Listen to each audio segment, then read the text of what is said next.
Congressman Jamie Raskin's a Democrat of Maryland. He is actually the ranking member on the House Oversight Committee, which has been investigating these claims. In a statement tonight, he said, quote, "I formally call on Speaker Johnson, Chairman Comer, and House Republicans to stop promoting this nonsense and end their doomed impeachment inquiry." Congressman Raskin joins me now. Is this the end of the road for this line of investigation, Congressman?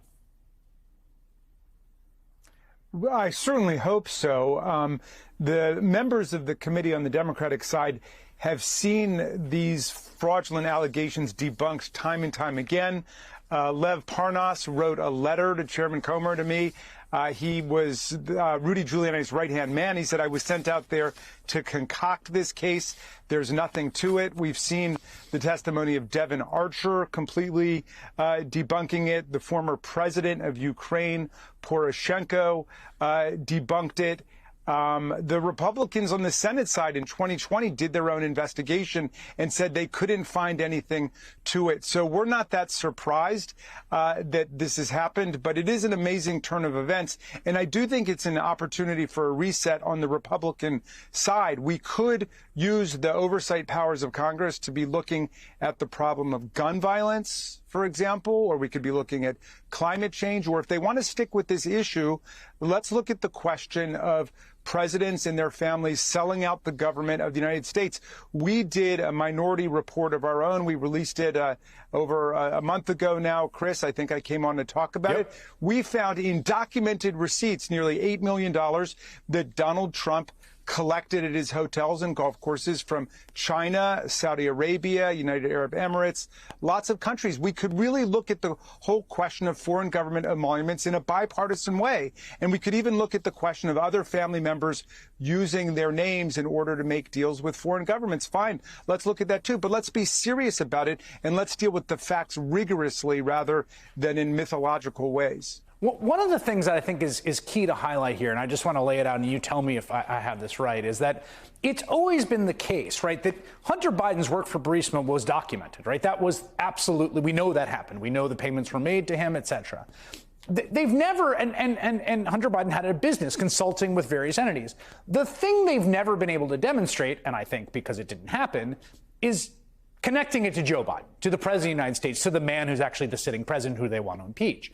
The reason they lean so heavily on this now, it appears, fabricated allegation is because the only thing out there anywhere that made that leap. In fact, several Sean Hannity monologues talk at length about this, right? This is the one. This is the thing that connects it to Joe Biden. That's why this is so important.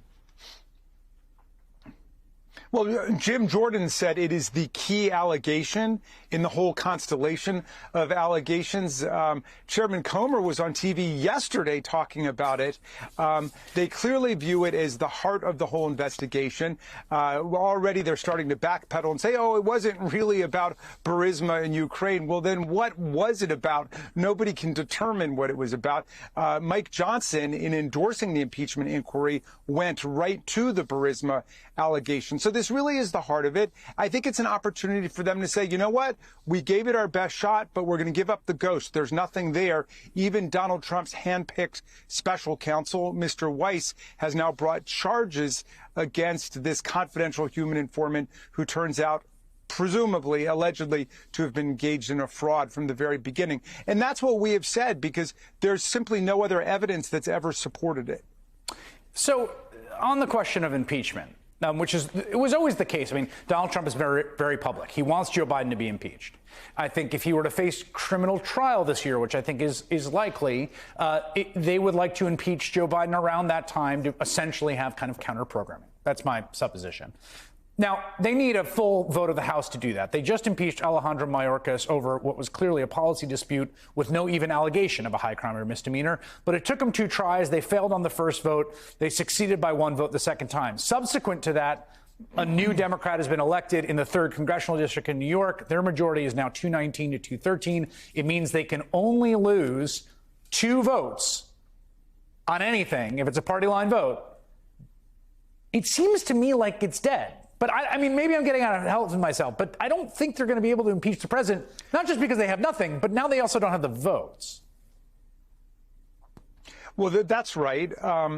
And, you know, they, when you say that Mayorkas was impeached over a policy dispute, the policy dispute was they did not want Mayorkas working with the Senate Republicans and Democrats to actually solve problems at the border. That was the dispute. That was the dispute. They wanted to keep the border crisis alive for Donald Trump's candidacy. But look, they were never going to be able to impeach Joe Biden because you've got 15 or so so-called Biden Republicans who represent districts that went for Joe Biden, even though they're represented by Republicans. And those guys don't want to go anywhere near the fantasy production of this fake impeachment drive. And so it was never going to happen.